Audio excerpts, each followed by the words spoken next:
So at university, I usually tell my students who is late in class and it's noisy has to tell a joke. So as you are such an active audience, I will start immediately asking you two questions which you might consider a little bit awkward. How many people in this room would not trust a general ledger written in Arab numerals? How many of you would only consider general ledgers which are using exclusively Roman numerals to be trustworthy? The mathematician Leonardo di Piazzo, called Fibonacci, I hope I pronounce it correctly, introduced the Arab numerals in Italy. He lived from 1170 to 1240. Calculations and account keeping with these Arab numerals were much easier than the cumbersome Roman ones. Nevertheless, even in Italy, which was at the days of Fibonacci famous for its most advanced banking system, there was strong persistence in running general ledgers only in traditional Roman way. Roman numerals were perceived to be fraud resistant, more fraud resistant than the Arabic numerals. In court, only the Roman ware was considered to be conclusive. When I tell my students this story, there is sometimes just silence and sometimes broad laughter in class. How do you believe future generations will evaluate some of the most recent objectives against Commission's proposal for PSD2? During discussion, I hope we will have the opportunity to discuss some comments made on Article 58, access to the payment accounts, or the obligatory bank interface, Article 94, in correspondence with Article 87 or 87A, or how a standard protocol, for example, FinTS, should be used, or where the anti-money laundering measures should be applied best. In advertising for this conference, several questions have been asked. These questions are somehow leading all to search for an optimal balancing of the question of high security, convenience, and simultaneously keeping room for innovation. To come as close as possible to this optimum, we, most of all, need regulations which are neutral. Neutral with respect to technology, as well as to business and process models. It was probably hard work to summarize different experts' opinion into the Secure Rate paper. However, does this document really qualify as a general reference for a neutral regulation? It summarizes very well, more or less, the state of the art at the point in time the information were gathered. Let us take another example, the tourist test. A very excellent paper describing mechanisms in two-sided markets. But would you call it optimal to use this document to declare that exactly 0.2% is the optimal interchange in all European markets? I have expressed my doubts, and I'm warning not to generalize too early and not to ennoble current business wisdom, which are correct under specific market conditions or under consideration of traditional business and process models. Don't call it the essence of all wisdom. What is really timeless in our fast-moving business? Let's take another example. Look, for example, at blockchains used in the Bitcoin processes. We know it's not perfect yet, but it is a proof of concept that consensus can be reached even in decentralized environments. Building on this experience,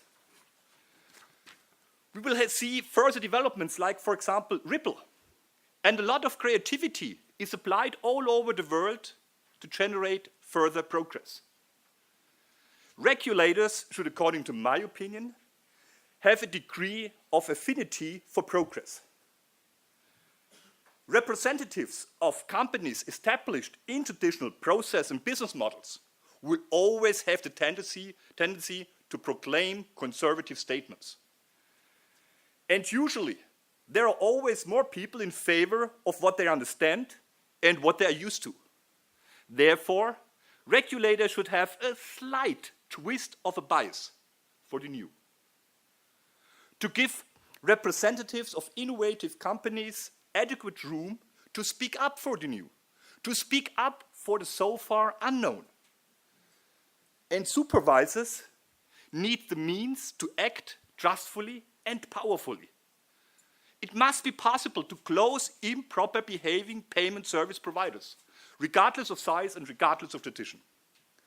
During the process of providing proper regulation, it is no question at the end of the day we always have to find compromises. We have to take seriously the concerns as well as the enthusiasms. However, we should be alerted. We should be alerted if a piece of legislation becomes more and more complex every fortnight.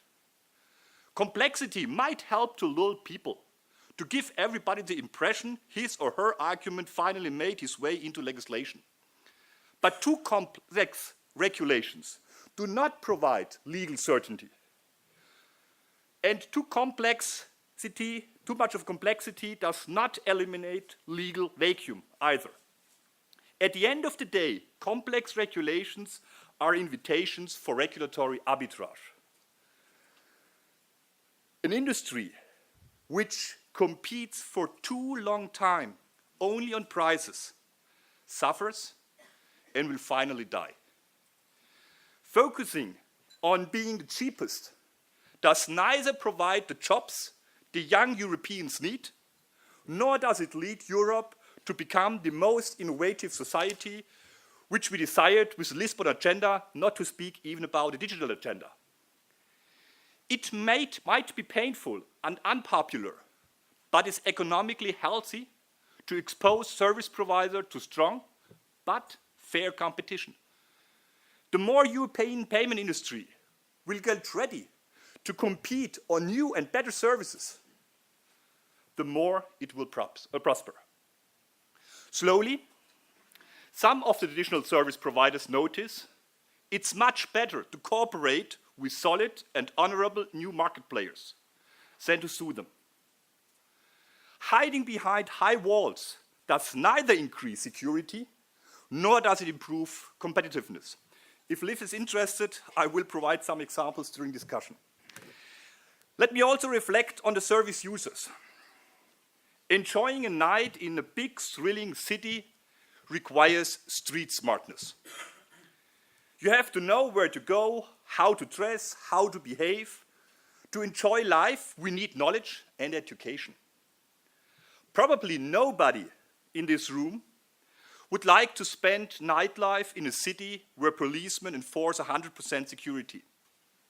First of all, it would be utopia, because 100% security is not possible.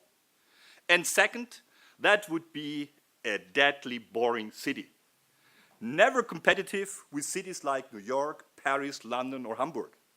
Service users have to be educated, and they have to act responsibly in selecting their service providers and their services.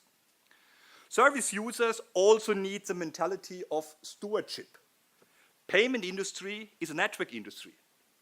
Prosperity of the network depends on trust and trustful behavior.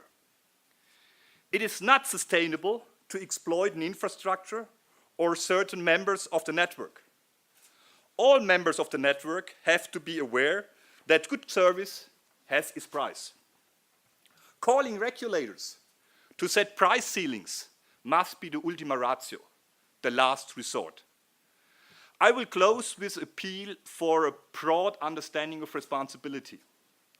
Adequate means of payments are important marketing instruments. They have impact on sales. Market prosperity depends on secure and reliable payment services.